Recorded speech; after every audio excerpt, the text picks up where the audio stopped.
नमस्कार. आजच्या व्हिडिओमध्ये मी तुम्हाला कोणती 5 कामे सायंकाळी चुकूनही करू नये, हिंदू धर्म, ज्योतिषशास्त्र आणि वास्तुशास्त्रामध्ये सकाळ आणि संध्याकाळच्या वेळेबाबत काही नियम सांगण्यात आलेत.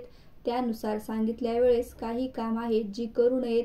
ही कामं केली नाही तर घरातील लक्ष्मी कायम वास्तव्यास असते आणि देवी देवतांची कृपादृष्टी आपल्यावर कायम राहते असं म्हणतात.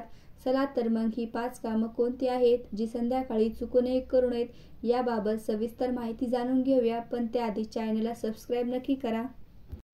सर्वात पहिली गोष्ट म्हणजे तुळशीजवळ दिवा लावावा, कारण दिवा लावल्याने घरात सुख समृद्धी कायम राहते. मात्र संध्याकाळी तुळशीला पाणी घालू नये.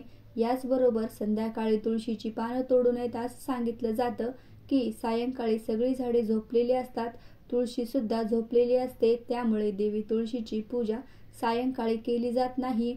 सोबतच तुळशीमध्ये देवी लक्ष्मीचा वास असतो, म्हणून तिला विष्णुप्रिया असे संबोधले जाते.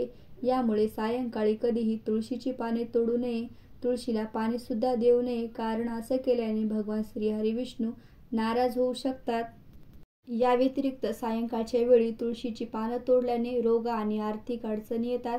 त्याऐवजी तुळशीसमोर तुपाचा दिवा लावण्यास सांगितला जातो, कारण तुपाच्या दिव्यानं परिसरातील वातावरण शुद्ध होण्यास मदत मिळते.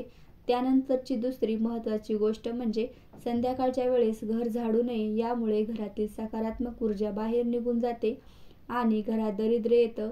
संध्याकाळ होण्याआधीच घर झाडून घ्यावं, कारण वास्तुशास्त्रानुसार सायंकाळी सर्व देवी देवता घरी येत असतात.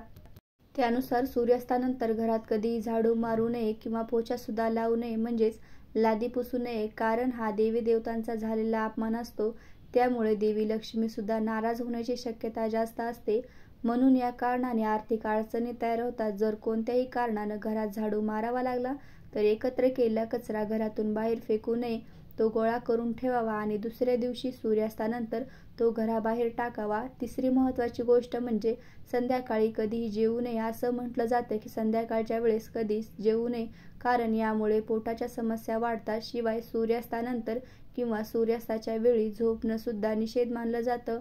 त्याचप्रमाणे संध्याकाळच्या वेळी प्रणयक्रिया सुद्धा करणे निषेध मानले गेले, कारण याचा सुद्धा आरोग्यावर विपरीत परिणाम होऊ शकतो.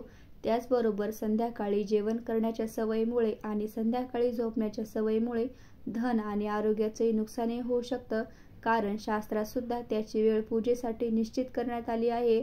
म्हणून सायंकाळच्या वेळी सुद्धा कधीही झोपू नये.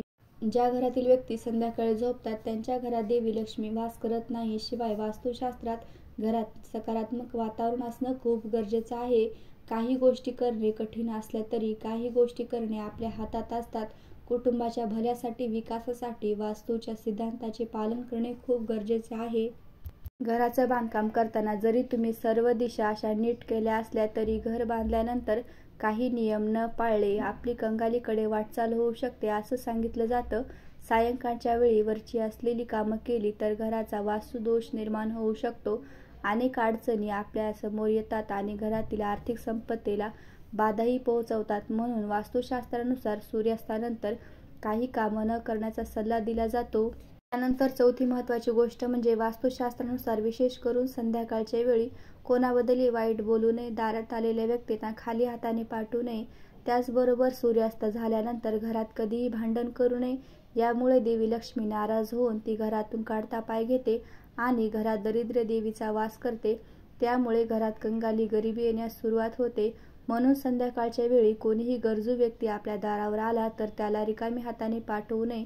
आपले यथाशक्ती काही ना काही त्याला दान करावं. शक्य असल्यास दारी आलेल्या एखाद्या वृद्ध गरजू व्यक्तीला जेवण दिले तरी ते पुण्याचंच काम मानलं गेले, कारण संध्याकाळची वेळ ही देवी देवता वेळ आहे आणि अशा वेळी आपल्या घरात एखादी गरजू व्यक्ती देवाच्या स्वरूपात येऊ शकते, म्हणून त्याला कधीही हाकलवू नये. त्याचबरोबर पाचवी महत्त्वाची गोष्ट म्हणजे पैशाची देवाणघेवाण सायंकाळी करू नये. पैसे परत आपल्याला मिळत नाही. शिवाय या काळात घेतलेल्या कर्जाचा बोजा देखील कधीच उतरत नाही. सोबत कधीही पैसे घेऊ नये आणि मंगळवारी कोणालाही कर्ज सुद्धा देऊ नये, कारण ते पैसे परत मिळण्याची शक्यता कमी असते.